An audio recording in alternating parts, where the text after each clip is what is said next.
invito a que por favor vayamos a la copia de las Escrituras, a su Biblia, y vaya al Evangelio de Mateo, capítulo 6. Evangelio de Mateo, capítulo 6. Y nos encontramos en una enseñanza que ha sido dividida en dos partes. Es la oración conocida normalmente como el Padre Nuestro. Ya hemos visto la primera parte de esta oración y hoy nos concentraremos en la última parte de esta oración. Así que meditaremos en los versículos del 9 al 13 de Mateo capítulo 6. Mateo capítulo 6, versículos 9 al 13. Y les recuerdo a todos, esta es la palabra de Dios. Amén. Vosotros pues oraréis así: Padre nuestro que estás en los cielos, santificado sea tu nombre. Venga tu reino, hágase tu voluntad como en el cielo, así también en la tierra. El pan nuestro de cada día, dánoslo hoy. Y perdónanos nuestras deudas, como también nosotros perdonamos a nuestros deudores. Y no nos metas en tentación, mas líbranos del mal, porque tuyo es el reino, y el poder y la gloria por todos los siglos. Amén. Puede tomar asiento.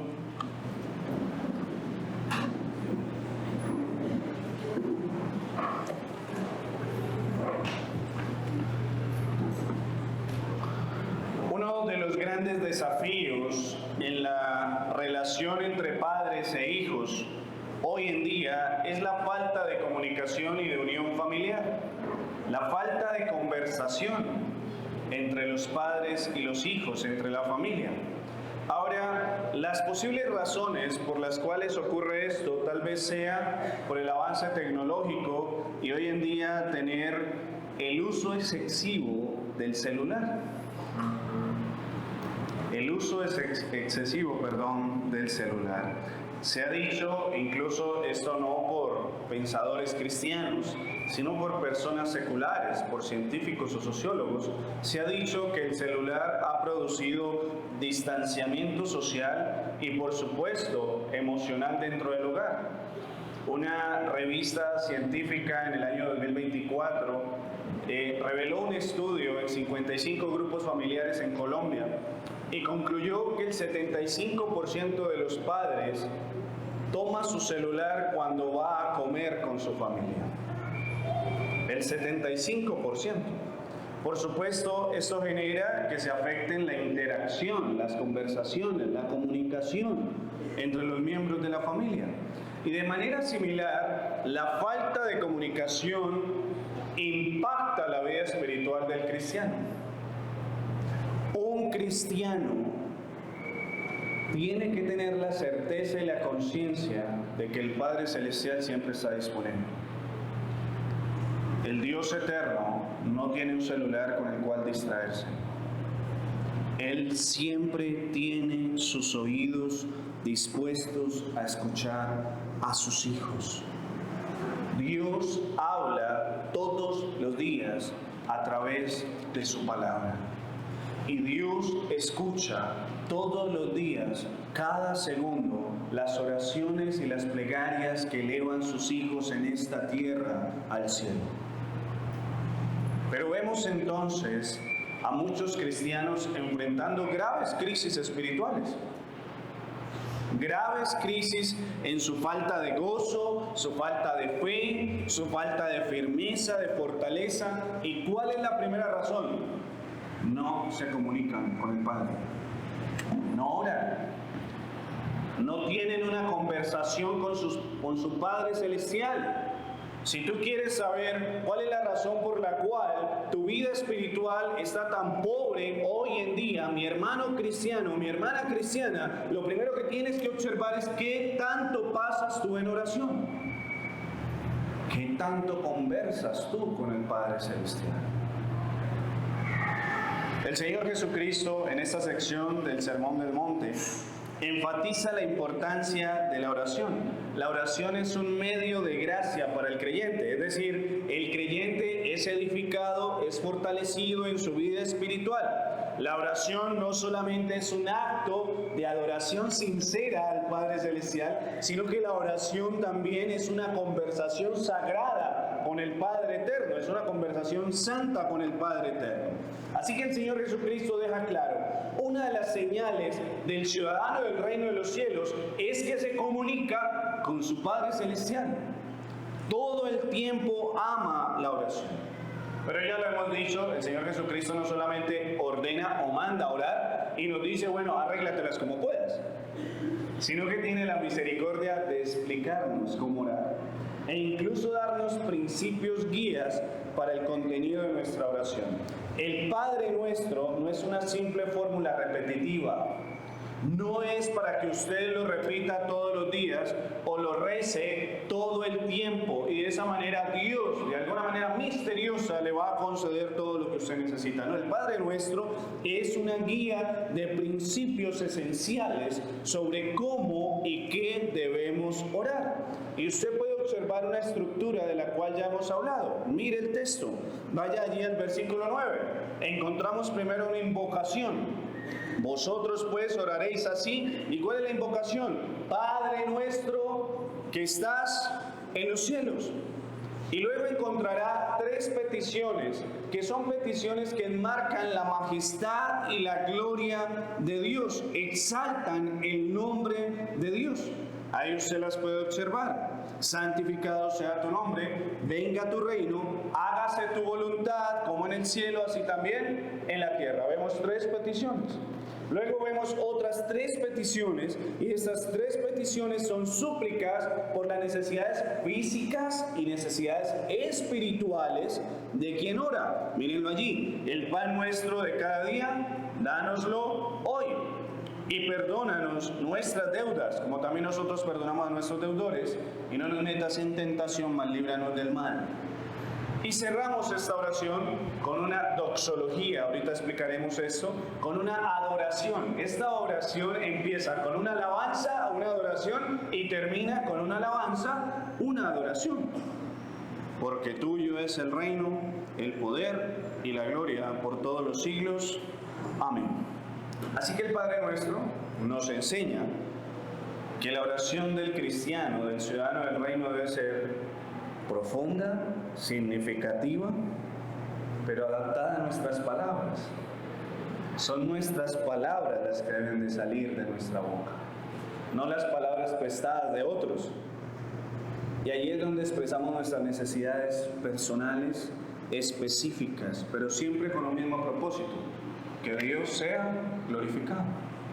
Ahora voy a hacer un repaso de las tres primeras peticiones, la invocación y las tres primeras peticiones que ya las hemos visto. La invocación al Padre Celestial nos muestra que la oración comienza dirigiéndose a Dios como Padre Nuestro.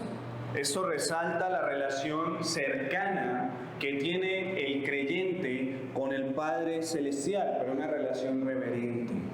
Padre Nuestro. También miren la pluralidad de la expresión. Nuestro, no dice Padre mío, sino es una oración comunitaria. Es una oración donde no se pregona el individualismo.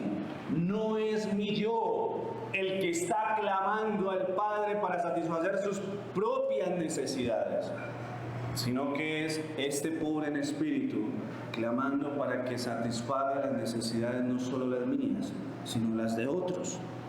Solo quienes han recibido la gracia por Cristo de ser nacidos de nuevos pueden elevar esta oración con esta invocación, Padre Nuestro. Ya hemos dicho que no todos los seres humanos son hijos de Dios. En primera instancia son hijos de Dios como criaturas, pero no tienen esa relación especial de hijos de Dios. Solamente aquellos que han nacido del Espíritu Santo, solamente aquellos que han recibido la potestad de ser llamados hijos de Dios. ¿Por qué? Porque han recibido a Cristo, porque creen en su nombre, se han arrepentido de sus pecados y por eso tienen ese gozo de poder llamar al Padre Celestial Abba. Abba, Padre.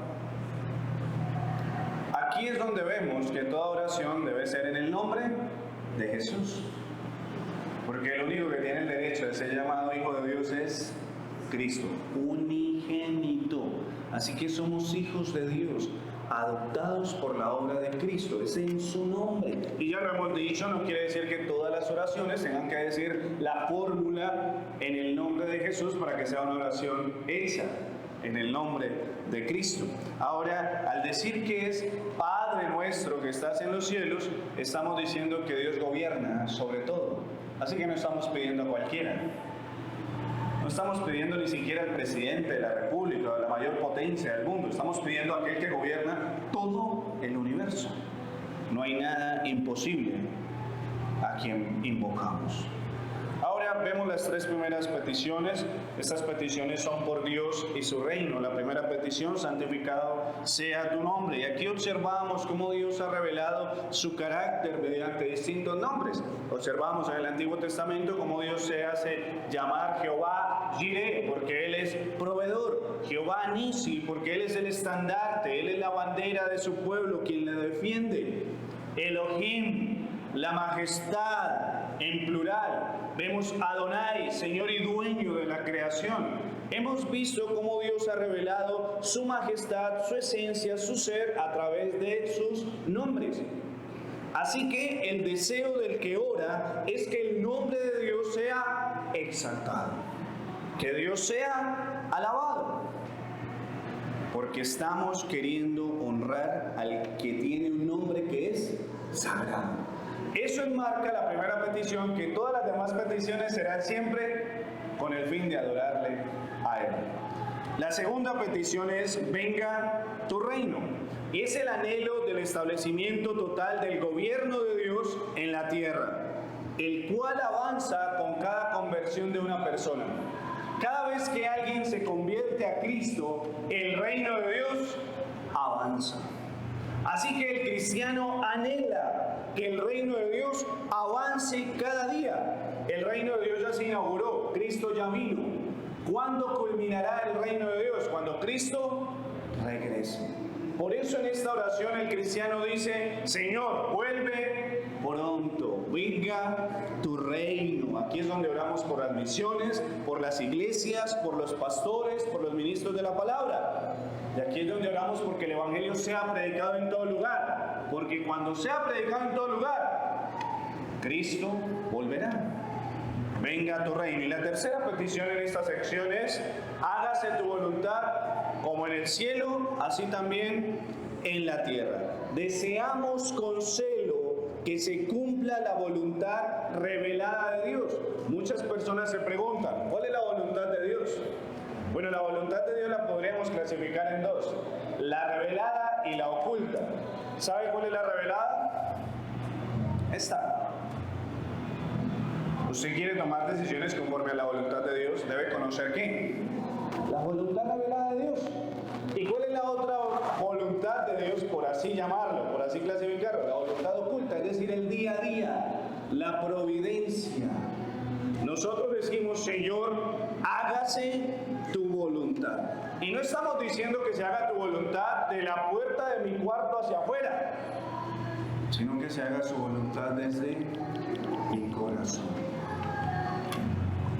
Aquí tenemos entonces tres peticiones que exaltan el nombre de Dios y el avance del reino de Dios en la tierra. Y ahora procederemos entonces a nuestra segunda sección y ya final de esta preciosa oración. Y miren lo hermoso de esta segunda sección. A partir del versículo 11 observamos tres peticiones por nuestras necesidades. Miren cómo es de amoroso el Señor. Él no solamente desea que nuestra oración sea para su alabanza, sino que también Él guarda una porción de esa oración para que nosotros expresemos nuestras necesidades. Ahora, estas necesidades no solamente son físicas, sino que son necesidades también espirituales. En la oración nosotros debemos de expresar que solo vivimos por la misericordia y la gracia de Dios, que vivimos cada día por la compasión de Dios y que Él tiene cuidado de nuestras necesidades. Tiene cuidado de cada una de nuestras necesidades. Ya el Señor Jesucristo lo dijo: Él ya sabe de qué tenéis vosotros necesidad. Así que Dios sabe que sus ciudadanos del reino, los cristianos, ya son salvos. Ya somos salvos. Y nada ni nadie nos podrá arrebatar de su amor. Pero con todo y eso necesitamos gracia cada día. ¿Para qué? Para poder glorificar a Dios en este mundo, en nuestro cuerpo y en nuestra alma. El camino a la ciudad celestial no es un camino que andamos solos. Dios como Padre Celestial nos guía, nos guarda y nos acompaña. Y mis hermanos, esto es algo hermoso, esto da consuelo, porque es que mientras llegamos al cielo, no la pasamos bien. Tenemos grandes gracias de Dios aquí, grandes bendiciones, pero también sufrimos mucho. Y esta oración tiene en cuenta eso. Esta oración nos recuerda, tú no puedes caminar solo. No creas que eres autosuficiente. Dependemos absolutamente de nuestro Dios. Así que vamos a ver. La primera, danos hoy nuestro pan, o aquí lo dice la Reina Valera, el pan nuestro de cada día, dánoslo hoy. La palabra o la expresión más bien de cada día se refiere al pan cotidiano. Aquí lo que se está refiriendo es a la provisión necesaria de cada día. Pero esto es algo muy hermoso. El Señor Jesucristo dice, preocúpate por el día de hoy. Y esto es algo muy sabio. Claro, la verdad, si nosotros hubiéramos diseñado el Padre Nuestro, lo que hubiéramos dicho es lo siguiente: danos el pan de hoy y de todos los días. Señor, de una vez separa una bodega y guárdame el pan hasta el último de mis días. Pero el Señor Jesucristo nos dice, no, preocúpate por cada día.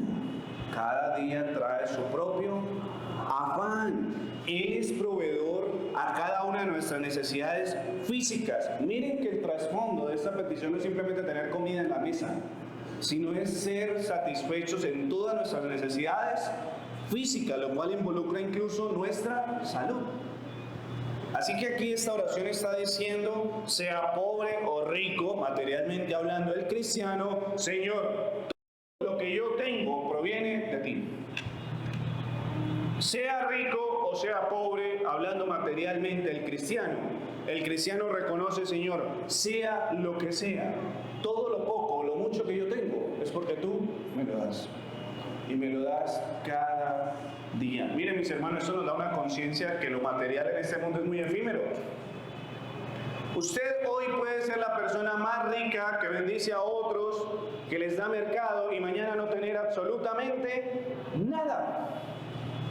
Las riquezas en este mundo son como líquido, como agua. Usted cree que las puede contener en sus manos y de un momento a otro se desvanece.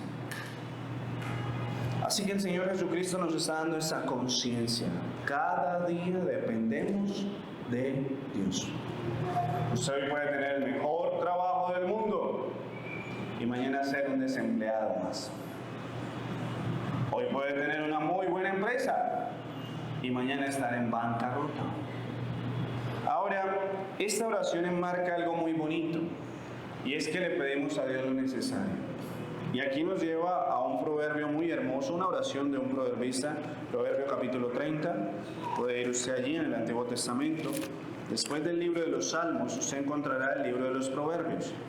Y allí encontramos en Proverbios capítulo 30, versículo 8 al 9, las palabras del sabio Agur. Y en estas palabras él expresa una petición muy hermosa que, por supuesto, está enmarcada en el principio de la sabiduría, el temor de Jehová. Miren lo que dice Agur: vanidad y palabra mentirosa aparta de mí. No me des pobreza ni riquezas. Manténme del pan necesario. No sea que me sacie y te niegue y diga, ¿quién es Jehová? O que siendo pobre hurte y blasfeme el nombre de mi Dios. ¿Qué está diciendo Agur? Que nuestro corazón es muy volátil y muy apegado a este mundo. Así que él reconoce esto. Nosotros quisiéramos tener casa, carro, beca y mansiones para nuestros hijos. en la realidad. Nuestro corazón está muy apegado a las cosas de este mundo. Pastor, yo deseo ser santo y rico. Yo quiero tener la mejor cosa de los dos mundos. En realidad el Señor nos dice, no. La sabiduría está en cada día. Dame el pan necesario. ¿Cuál es la prioridad del creyente que ora? No es ser rico para ser rico. Señor, pues si tú me has de bendecir, que mi corazón nunca se aparte de ti. Nunca se aparte de ti. Eso es lo que está diciendo allí. Y aquí tenemos en esta oración algo hermoso, y es la confianza de que Dios dará lo necesario cada momento. Cada momento. No hay preocupación del futuro, porque el Señor cuida de mí. El cristiano vive siempre el presente, confiando en las promesas de Dios, porque son un sostén y una ayuda en esta tierra. El cristiano sabe que no hay justo que mendigue pan. ¿Por qué? Porque Dios diariamente le da su pan cotidiano. Y hay una clara prueba. Dios sostiene la creación.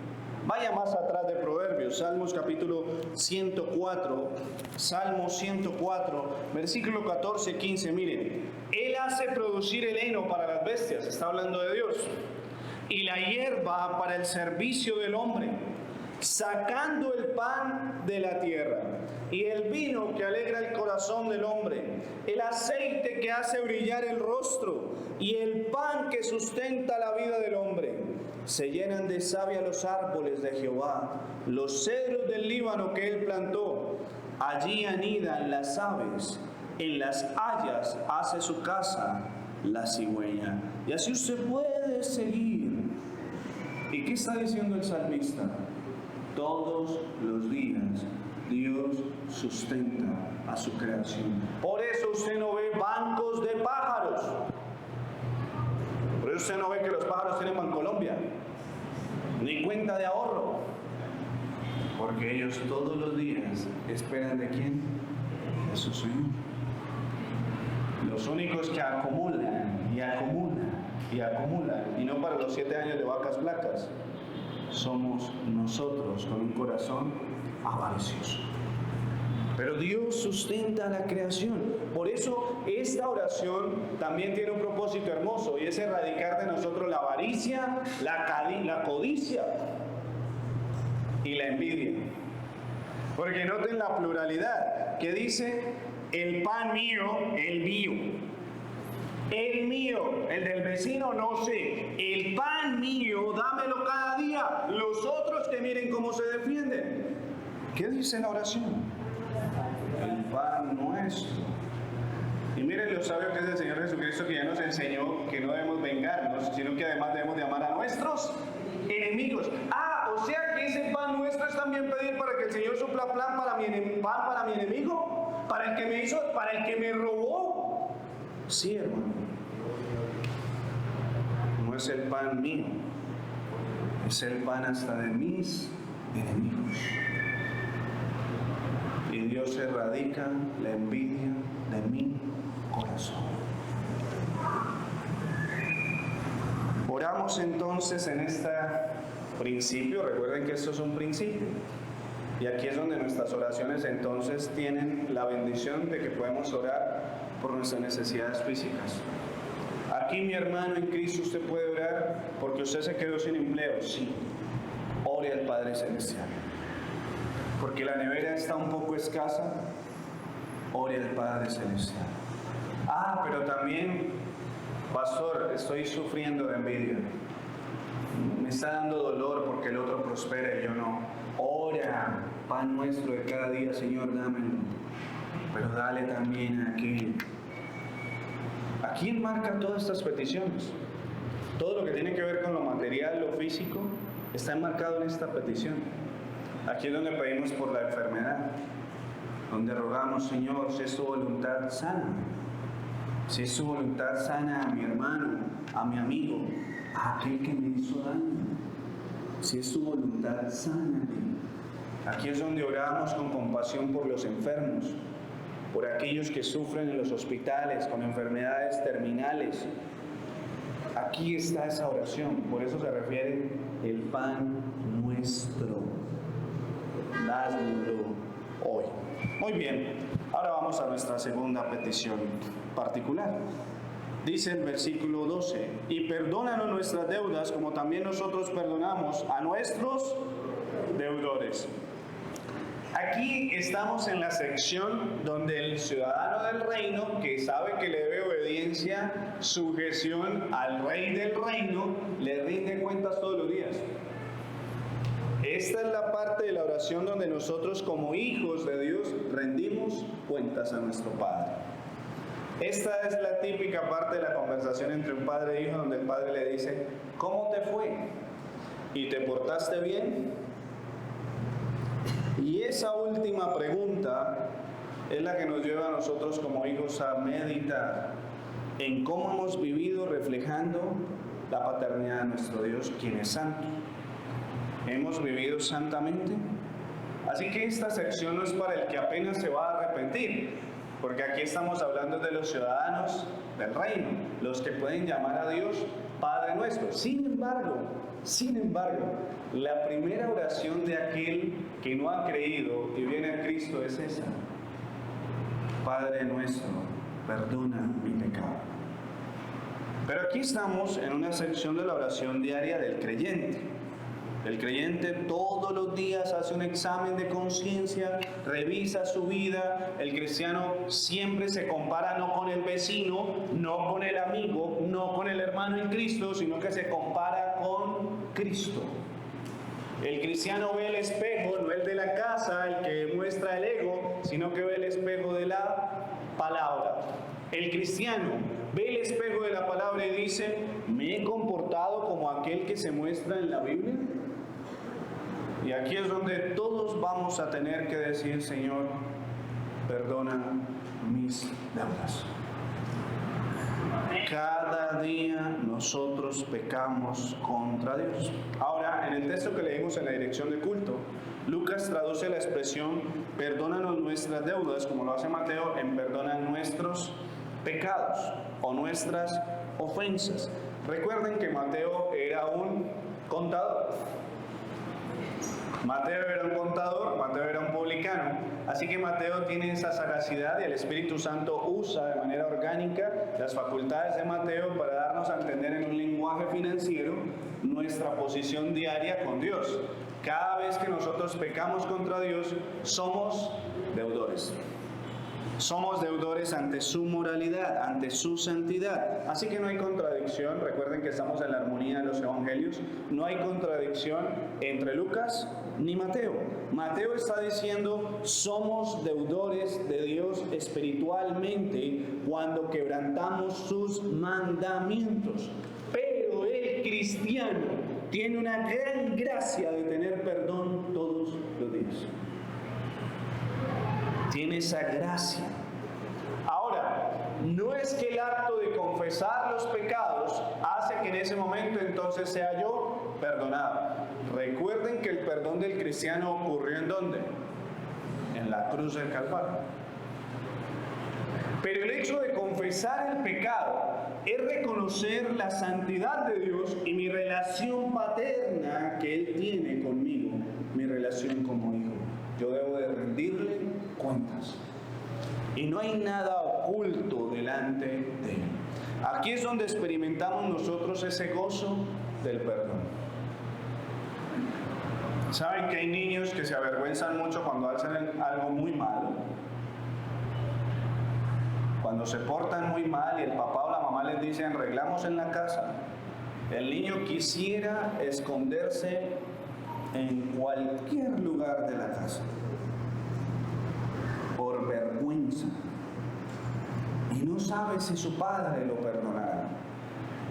El cristiano siempre tiene la certeza de que su padre lo perdona. Amén. No por él, sino por Cristo. Amén. Porque Cristo, su Hijo, murió en la cruz. Y Cristo pagó por las deudas de todos los suyos, todos los que han creído y creerán en Él. Entonces, ¿cuál es el fin de pedir perdón, pastor, a Dios? Algo que tenemos que entender.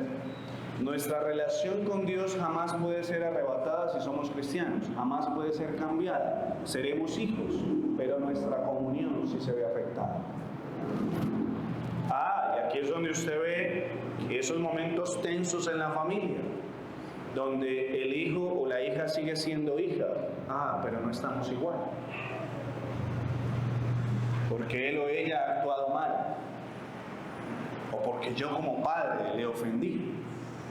¿Seguimos siendo padres e hijos? Claro que sí, pero la comunión no es igual. Y así es el cristiano cuando camina en pecado. Cuando camina en pecado el cristiano, ¿él sigue siendo hijo de Dios? Sí, no por él. ¿Por quién? Por Cristo. Porque está unido a Cristo. Pero su comunión no es igual. Y eso es lo que vivió David. ¿Recuerdan a David, un hombre conforme al corazón de Jehová? Y él expresa en 2 salmos, especialmente el Salmo 32, esa afectación de su comunión con Dios. De tal manera se sentía David que cuando usted lee esa oración pareciera como de alguien que no hubiese sido un creyente. Pero es que esa era la sensación de él, porque sabía que al no confesar su pecado, de haberse acostado con la esposa, con la mujer que no era su esposa, con haber mandado asesinar a aquel hombre que era su amigo, su comunión con Dios estaba mal. Dios trata a David como un hijo, pero le castiga como un hijo. Así que usted en el Salmo 32 puede ver esta expresión de David, que es la sensación de aquel hijo que tiene una mala comunión en ese momento por su pecado. Versículo 3: mientras callé, ¿qué dice David? Se envejecieron mis huesos en mi gemir todo el día, porque de día y de noche se agravó sobre mí tu mano, se volvió mi verdor en sequedades de verano. Eso es lo que vive el creyente cuando vive el pecado. El pecado quita el gozo, quita la paz, quita el amor, quita la quietud, quita la calma en la vida del cristiano. Sobre todo afecta la comunión, no la relación. Ese es el poder de Cristo. Si fuera por nosotros, no seríamos hijos de Dios. Pero es por Cristo que seguimos siendo hijos de Dios.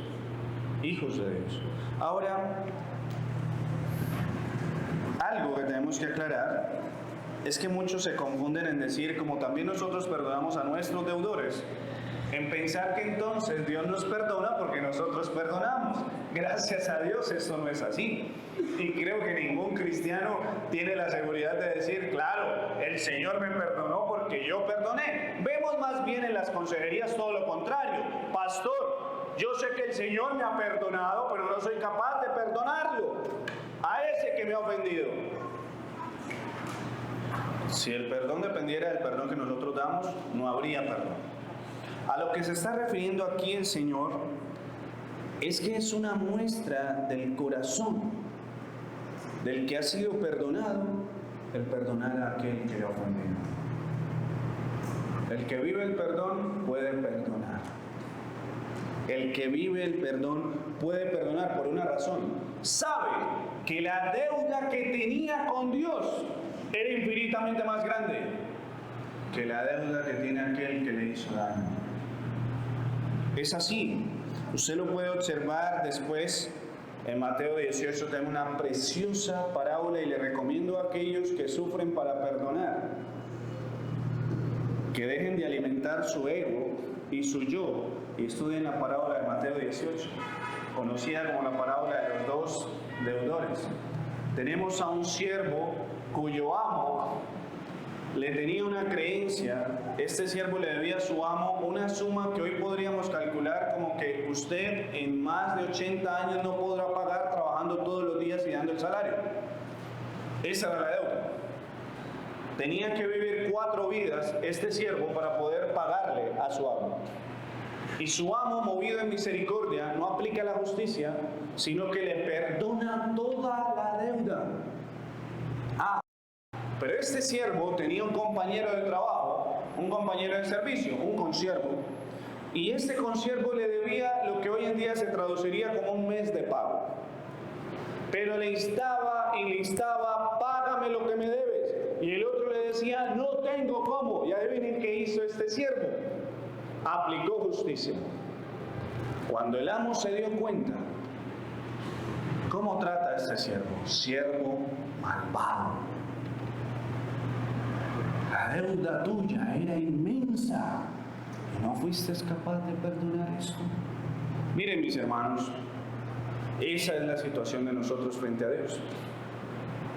La mayor ofensa que usted haya recibido en esta tierra no se compara con la deuda infinita que usted y yo teníamos con Dios. No se compara. Entonces, pastor, ¿y entonces por qué me es tan difícil perdonar? Por tu yo. Porque sigues alimentando tu ego. Porque solo te importas a ti mismo. Y por eso vives en amargura, por eso vives con rencor, por eso tienes un nudo aquí cuando ves a esa persona y hasta tiemblas de ira. Porque solo piensas en tu yo. Y Cristo dice, no. El cristiano perdona porque sabe que ha sido perdonado. Ahora, este perdón no se trata, pastor, ¿será que el perdón significa perdonar y no olvidar? ¿Ha escuchado esta frase telenovelesca? Sí, eso es de telenovela mexicana o latinoamericana, eso no es de otra cosa, telenovela colombiana. Yo perdono, pero no olvido. ¿Y qué haríamos nosotros si el Señor no olvidara nuestros pecados? ¿Saben dónde están los pecados de la iglesia? En el fondo del mar. Por favor, haga una búsqueda en Google o en las inteligencias artificiales y pregúntenle si ya hemos encontrado el fondo del mar. Esa expresión quiere decir que Dios, por amor a su Hijo, enterró todos nuestros pecados en el fondo del mar. La intención de perdonar nosotros al que nos ofende es restaurar la comunión de la relación. Y yo sé que aquí estoy tratando cosas que usted dirá, como que no me gusta mucho el evangelio reformado. La doctrina reformada es muy pesada. El que mucho ama es porque mucho se le ha perdonado. Y Él es capaz de morir a sí mismo por amor a aquel que le perdonó. Amén. Así que en esta oración decimos, Señor, yo te pido perdón, pero yo sé que debo perdonar. Y aquí es donde nosotros en esta oración le pedimos que quite el orgullo en nuestro corazón y nos ayude a perdonar a aquel que nos ha ofendido. La seguridad de perdón está ¿en quién? En Cristo. Por eso podemos elevar una oración diaria a nuestro Dios con dolor en nuestro corazón y decirle perdóname, y después levantarnos con una sonrisa y paz en nuestro corazón y saber que hemos sido perdonados.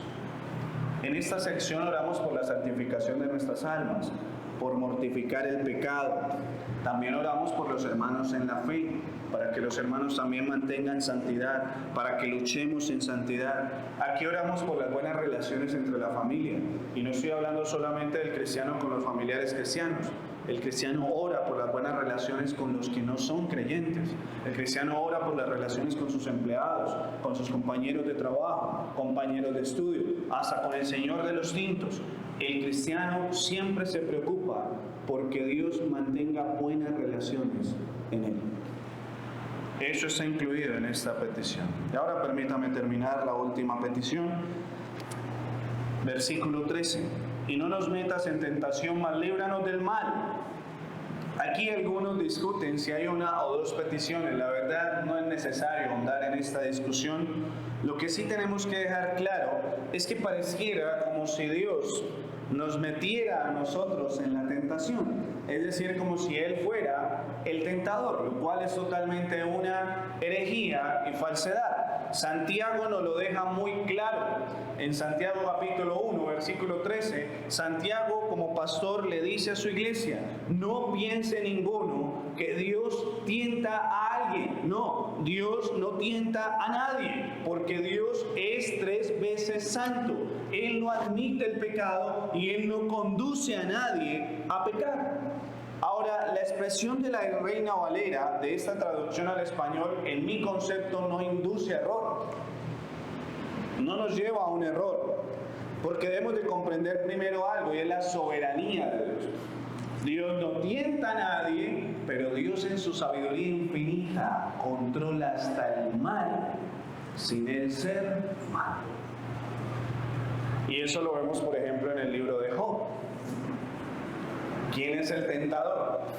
Satanás. ¿Quién es el que le quitó todo a Job para tentarle? Satanás. Pero ¿quién autorizó a Satanás para que probara a Job? Dios. Por eso les quiero dejar claro, en esta existencia no hay una pelea entre el yin y el yang. Satanás no es un contrincante para Dios. Satanás es una pulga delante de Dios. Porque no he visto al primer enemigo que se pueda enfrentar al otro diciéndole: ¿me autorizas? Solo pide autorización el que es siervo. Solo el que es siervo. Pero Dios permite que sus hijos sean tentados para Él elevar su gloria. Para que nosotros lleguemos humillados y digamos: en realidad no te conocí, mas ahora me humillo y me arrepiento. Ese es el propósito de las tentaciones que Dios nos permite vivir.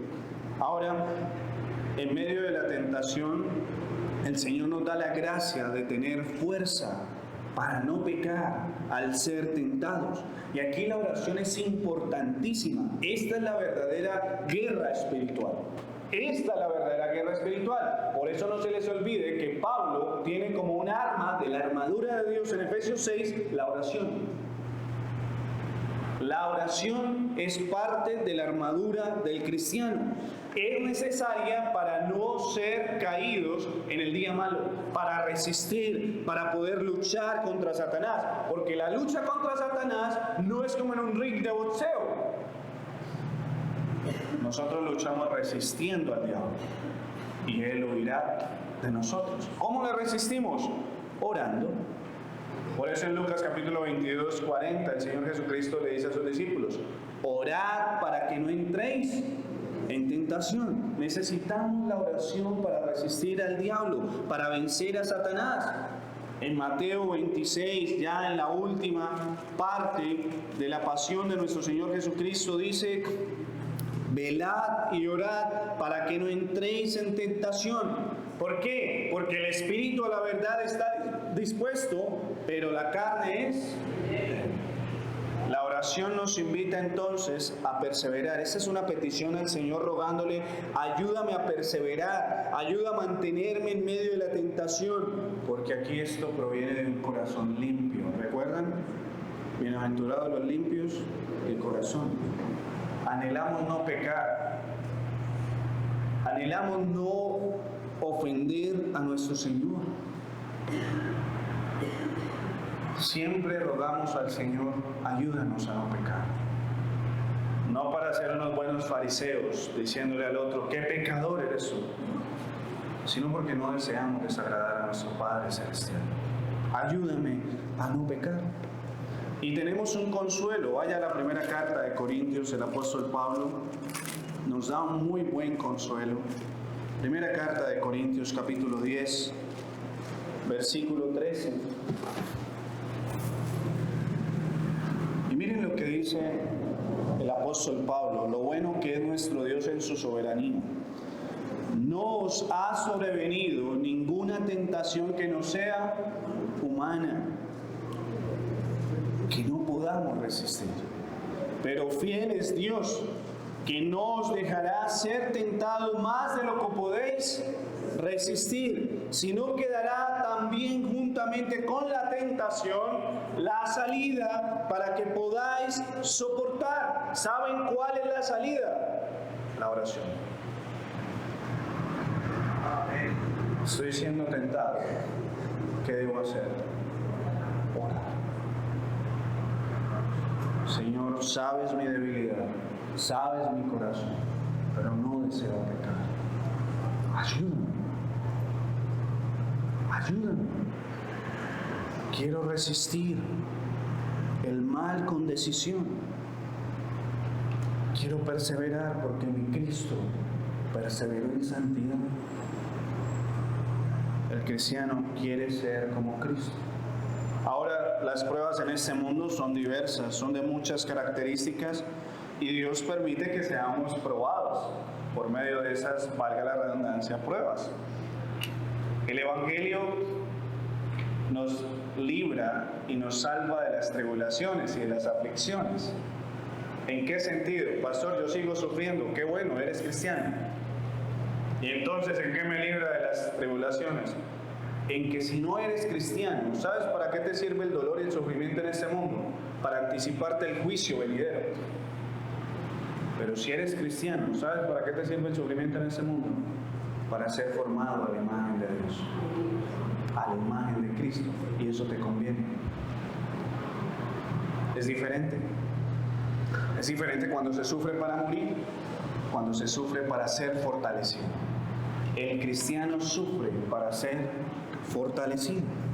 De allí es entonces donde termina la oración diciendo, o esta petición, mas líbranos del mal. La expresión se refiere, líbranos también del maligno. ¿De quién? De Satanás y sus tretas, quien no descansa, cuyos dardos siempre están siendo lanzados en contra nuestra, quien es el mago de las artimañas, experto en hacer el mal. Miren, mis hermanos, nosotros al lado de Satanás somos literalmente párvulos en hacer lo malo. Este es un experto en hacer lo malo. Por eso es comparado por Pedro como un león rugiente que busca a quien devorar. Ustedes nunca verán a un león con temor buscando a su presa. El león infunde terror a su presa. Por eso es necesario la oración, porque la oración nos ubica al lado del gran pastor. Y si David destruía a leones y a osos, ¿qué hace el gran pastor y príncipe de los pastores, quien es Cristo? Nada ni nadie lo podrá derrotar. Cuando nosotros oramos, mis hermanos, estamos diciendo a nuestro Señor Jesucristo, mi amado Salvador, ayúdame a luchar. Satanás es más poderoso que yo, pero tú eres el león de la tribu de Judá. Tú puedes vencer al mal. Ya lo venciste en la cruz del Calvario. Aquí es donde el cristiano adquiere esa compañía espiritual. Y ahora notan por qué no estamos pidiendo solo por necesidades físicas, sino que son necesidades espirituales. Aquí rogamos por todo tipo de mal que sobrevenga, los actos de los malvados, del hombre malo, de los impíos, las amenazan. Cuando nos amenazan, cuando nos dicen que nos cuidemos, porque nuestra vida está en peligro, ¿qué debe hacer el cristiano? El cristiano no busca el amigo del amigo del amigo, que conoce a un tal amigo que se mueve en ese mundo para que le haga el favor. El cristiano confía en ¿quién? En su Señor. Así que aquí es donde oramos para que el Señor nos guarde del ladrón, del asesino, del que hace daño a los demás. Aquí el cristiano ora y sabe que Dios lo guarda bajo sus alas. Por último, cerramos esta oración con una preciosa alabanza. Esto se conoce como una doxología. La palabra doxología significa gloria o discurso de gloria, de alabanza a Dios. Una doxología es una redundancia en alabanza a Dios. Usted lo puede observar. Porque tuyo es el reino y el poder y la gloria por todos los siglos. Amén. Miren ese porque. Ese porque le da la sazón a todas las peticiones. El cristiano puede pedir por todo lo que ha pedido. ¿Por qué? Porque el reino, el poder toda la gloria le pertenece ¿a quién? A Dios. No le estoy pidiendo a cualquiera, le estoy pidiendo al que tiene control y gobierno de todas las cosas. Él es rey, por eso el reino le pertenece sobre todo lo que existe, porque Él es creador. De Él es el poder, porque Él es el todopoderoso para hacer como bien cree conforme a su sabiduría infinita. Y por eso Él merece la gloria, porque reconocemos su majestad, poderío, y no tenemos otra cosa que hacer sino alabarle a Él. Así que no oramos a un Dios sin dominio, que es incapaz de algo. Tenemos esa certeza que no oramos por un Dios que tenemos que cargar por las calles. No, el Dios nuestro no hay que ponerle en una estatua, porque Él es el dueño de la gloria, de la alabanza por los siglos de los siglos. El Dios supremo, todopoderoso, es a quien oramos, y por eso Él merece la gloria por los siglos de los siglos. Quiero que note esta expresión, porque usted pensará, bueno, se refiere a la eternidad de Dios. Mis hermanos, Dios no se mueve entre los siglos, porque Él no está sujeto al tiempo. ¿Y entonces a qué se refiere? Que el cristiano todos sus días los encomienda para la alabanza de Dios. Amén. Los que viviremos siglos por los siglos somos nosotros, porque Dios es eterno, no tiene principio y fin. Dios no está sujeto al reloj. Lo que está diciendo aquí el cristiano es: todos los siglos de los siglos que Cristo ganó para mí en cielo nuevo y tierra nueva serán para alabarte a ti, porque tuyo es el reino, tuyo es el poder, tuya es la gloria. Y firma esta oración de manera hermosa. El cristiano no dice atentamente, el cristiano dice amén. Amén. Y esta expresión es una transliteración. ¿Qué es una transliteración? Es tomar una palabra y no usar otra para darle significado, sino coger esa palabra en otro idioma y usarla de una manera en nuestro idioma. Así que esta palabra es universal. ¿Y qué significa? Es un desierto, como dice el Señor Jesucristo, es una afirmación segura. Ciertamente así será. El cristiano cierra con una firma de fe. Señor, tú me has escuchado, tú lo hagas. Así será. Pastor, ¿y entonces qué quiere decir cuando el Señor no contesta? Gracias a Dios que todavía no dice que sí. Porque es que Él contesta nuestras oraciones conforme a su santa voluntad, que es buena, agradable y perfecta. Miren, mis hermanos, nosotros somos padres. ¿Y cuánta impotencia hay en un padre cuando quiere darle algo bueno a sus hijos y no puede? El padre llora, siente impotencia, siente desazón. Saben, Dios nunca sufre de eso. Dios siempre da lo mejor a sus hijos. Así que el cristiano puede decir amén, porque sabe que Dios contestará esa carta verbal que elevó al cielo, la contestará conforme a su voluntad. Mis hermanos, el Padre Nuestro es una invitación a orar. A orar.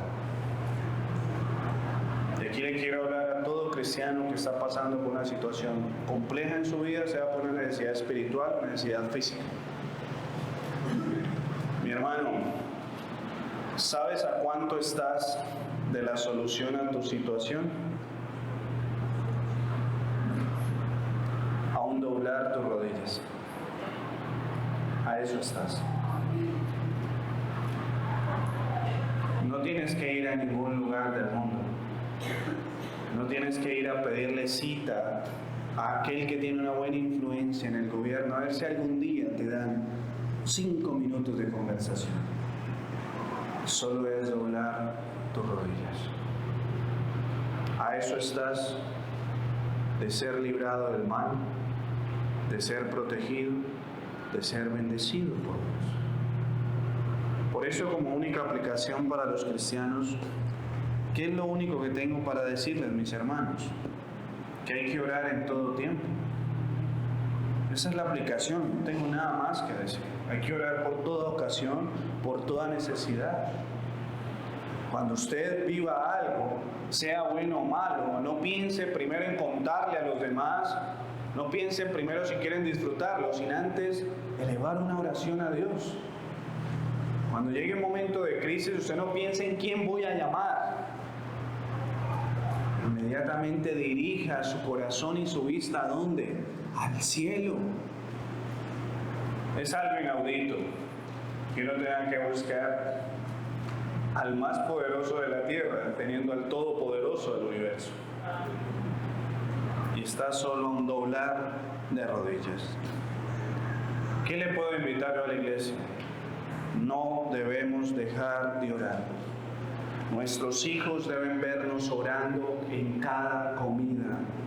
Nuestros hijos deben ver que nosotros antes de comer oramos, porque sabemos que Dios nos da el pan de cada día. Nuestros niños deben ver que pedimos perdón al Padre Celestial y que por eso perdonamos a ellos las ofensas que cometen contra nosotros.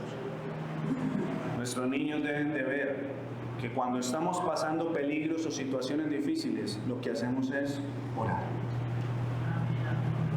Niños, ¿a quién se ora? Al Padre Celestial, ¿cierto? ¿En nombre de quién? ¿Nuestro? ¿En nombre de quién? De Jesús, del Hijo. ¿Y con la ayuda de quién? Del Espíritu Santo. Las tres respuestas fueron correctas. Dios Padre, Dios Hijo y Dios Espíritu Santo. Podemos de reconocer que oramos al Padre en el nombre del Hijo y con la ayuda y el poder del Espíritu Santo. Por último, solo déjenme recordar la oración del mundo. ¿Cuál es el Padre nuestro del mundo? Y esto es para que lo lleve a reflexionar nuestros amigos que no han creído en Cristo. Voy a volver a recordar esta oración. Padre de otros que estás lejos allá en tu cielo, no me interesa si es santificado tu nombre o si tu reino viene. Es más, prefiero hacer mi voluntad antes que la tuya. Si quieres, dame lo que necesito. Si no, lo conseguiré por mis propias fuerzas y méritos. No necesito perdón y no estoy obligado a perdonar. No hay pecado, sino que a todo placer que mi alma quiera y desee, me entregaré. Ojalá no tenga ningún mal, pero dejo algo claro. Yo reino, mi vida me pertenece y mi prioridad soy yo. Mi querido amigo, si esta es tu oración, tú necesitas venir a Cristo. Necesitas caer de rodillas a Cristo. Porque Dios no es tu Padre en estos momentos. Pero si vienes a Cristo creyendo en la obra poderosa del Salvador, serás hecho hijo de Dios. La invitación es ven a Cristo. Vamos a orar. Padre, te damos gracias por enseñarnos tu palabra.